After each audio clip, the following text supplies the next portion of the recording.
Dieu. Qu'est-ce qui se cache derrière ce mot? Est-ce qu'on parle d'un être, d'une force, d'un esprit? Ce qui est sûr, c'est qu'il a fait couler beaucoup d'encre et suscité bien des débats. On trouvera d'une part les athées, ceux qui professent la non-existence de Dieu.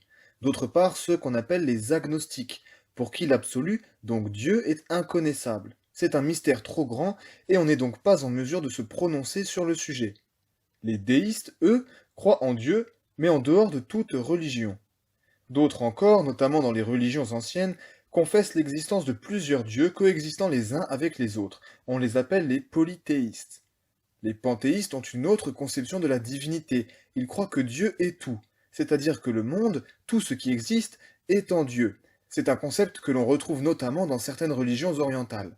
La plupart des croyants dans le monde aujourd'hui est monothéiste. Ils croient en l'existence d'un Dieu unique qui est infini, absolu, c'est-à-dire qu'il ne dépend de rien, et parfait.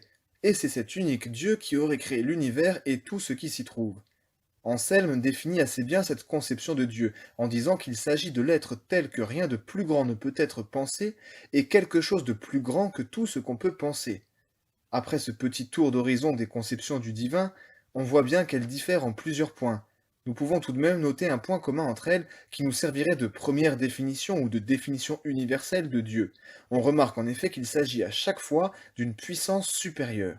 Il peut y avoir plusieurs dieux, mais il s'agira toujours d'êtres bien supérieurs à l'homme de par leur puissance, ou d'un Dieu unique tellement puissant qu'il aurait tout créé à lui seul.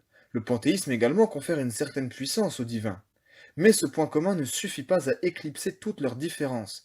Dans les prochaines vidéos, nous essaierons de nous faire un avis sur ces conceptions pour voir laquelle paraît la plus probable. Dans la prochaine vidéo, justement, nous verrons si l'on peut prouver l'existence de Dieu ou si l'athéisme est la position la plus sensée.